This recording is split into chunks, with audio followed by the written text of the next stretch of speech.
No way! Shuji Yakutsuki? The name leaves me at a loss for words. Perhaps he is mistaken. I open the side door of the helicopter and a strong gust of wind blows in. I ignore the wind and lean out to get a better look at the person on the roof.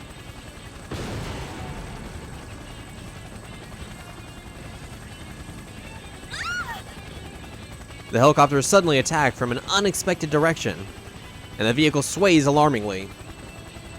That wasn't another missile. When I look again, I see another shape standing near the figure on the rooftop. I knew it.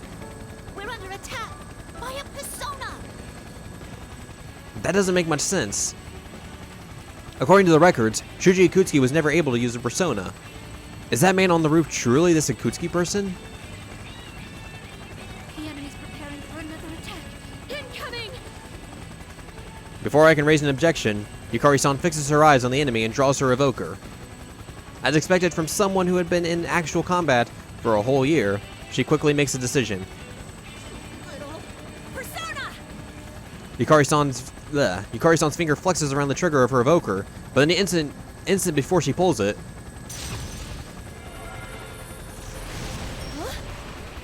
Yukari-san's persona appears, creating a whirlwind around the helicopter that repels the shadow attacking us. What? I didn't even use my evoker yet. Seeing Yukari-san so bewildered sends a chill down my spine. Being able to summon a persona without the necessary tool to aid in summoning. Mitsuru-san and Akihiko-san reported a similar unpleasant experience when inside the TV world. But this isn't inside the TV world. As outlandish and threatening as the situation is, there's no doubt that we're in the real world. General Teddy's words come back to me. I'll make myself clear so that no one misunderstands. This will not be taking place within the TV world. It will, in fact, take place in the reality which you occupy. Enjoy it while you can.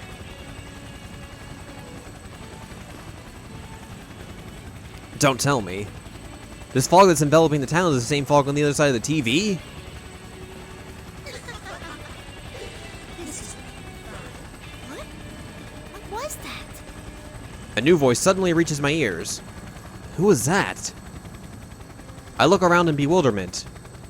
Did anyone actually talk? Am I hearing things? Ken-kun's shout breaks my concentration. Yukari-san, he's winding up for another one. We're getting off, Koromaru.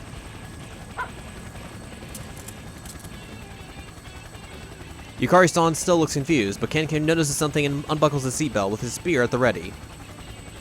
By this time, the helicopter had descended close enough to the roof of Junes that people and dogs can easily jump down.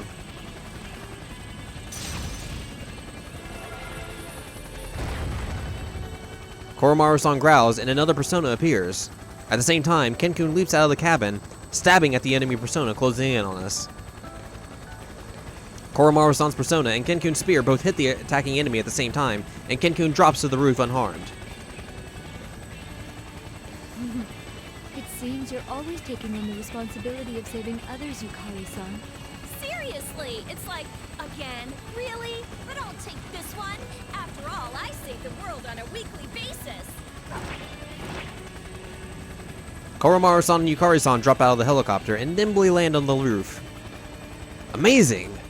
Their combat abilities are equal to those of weapons like Miraigus. Even though they are secondary members of the Shadow Operatives, used only in times of emergency, it seems as if they've been on the team this entire time. I quickly ready my axe and follow them. Yukari-san, everyone, please, save Lady Mitsuru.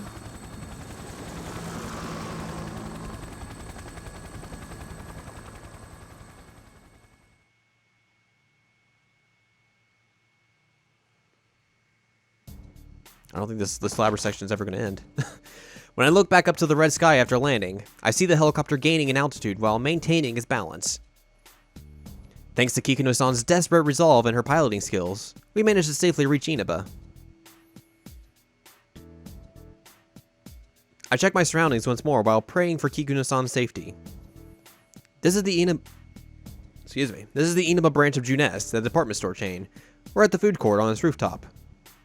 Normally, there would be plenty of people here, but it's clearly been abandoned. Where did he go? Also, isn't it midnight? Why would there be people at the food court at midnight? Ken-kun readies his spear and tries to peer into the fog, making visibility such a problem. I look around, ready for battle as well. Whoever attacked us should be nearby. Hey, Ken-kun, did you really see Ikutsuki here a moment ago? Yes. I didn't see him clearly, but there's no way I could have mistaken him. That's impossible. I mean, Shuji Ikutsuki is... That's right. Shuji Ikutsuki died 3 years ago. And we were just attacked by her persona. According to the records from that time, Ikutsuki had no persona. At the very least, it looks like he's not nearby. We can't let our guard down yet, though. She's right. I scan the area and read no one else here besides the 4 of us. I say as much, and we lower our weapons in order to discuss our strategy. Koromaru and I are going to continue looking for him. If that really was Ikutsuki, there's no doubt that he's involved in this case. That's true. Can you and Koro-chan go after that guy from earlier? But that person seemed to be using a persona. Won't it be dangerous for you two going off on your own? The 2 humans look surprised for a moment and trade glances. Did I say something odd? Don't you worry about me and Koromaru. Even if we run into something we can't defeat, we'll find a way out of it. And honestly, it's faster for us to split up. I am a bit worried, but I'm gonna believe in you guys. They have absolute faith in each other after having fought together for so long. It's not that they don't have concerns about one another, but they truly believe that they will accomplish their goals on their own. I wonder, will these people ever feel the same way about me? After all this time, I realize how the timeshare between Yukari-san and Ken-kun separates me from my companions. So I'll head to the station to get Junpei. It didn't seem like he'd figured out the situation yet. Huh? Weren't you talking to him on the phone earlier? I was, but that idiot's phone ran out of batteries or something while we were still talking. But even if I can't rely on him to keep his phone charged, he's still good in a fight, so I have to meet up with him. I see. He seems like kind of a goofball. Right? He's always been so useless. Huh? Did I say something funny? Nah, not really. It just sounded like you were actually kind of fond of him. Oh, I guess so. Yeah, I think you're right. These people trust each other, and they're always thinking of one another.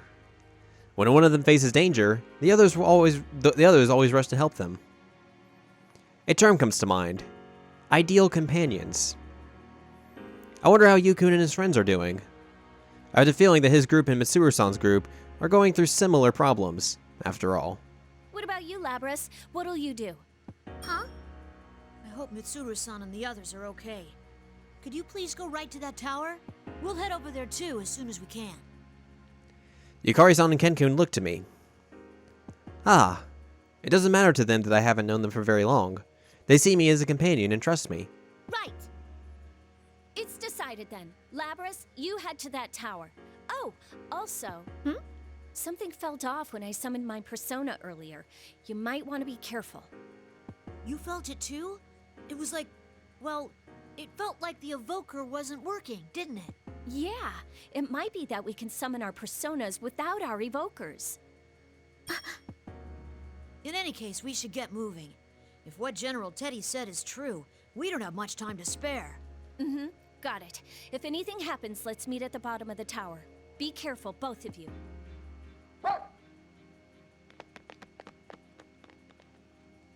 Yukari-san and I leave Ken-kun on the roof and head for the stairs. She and I split up not long after, all of us firmly believing that we'll see each other safely once more. Wait for us, Mitsuru-san. I run at my full speed and turn my eyes towards the looming tower. I will rescue her.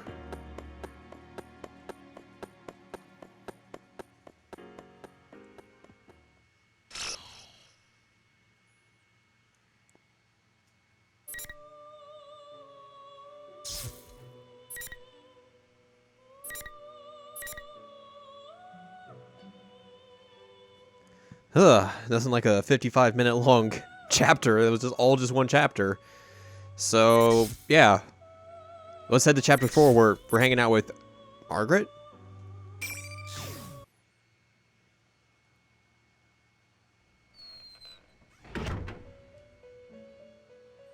And somehow we're in the Persona 3 Velvet Room.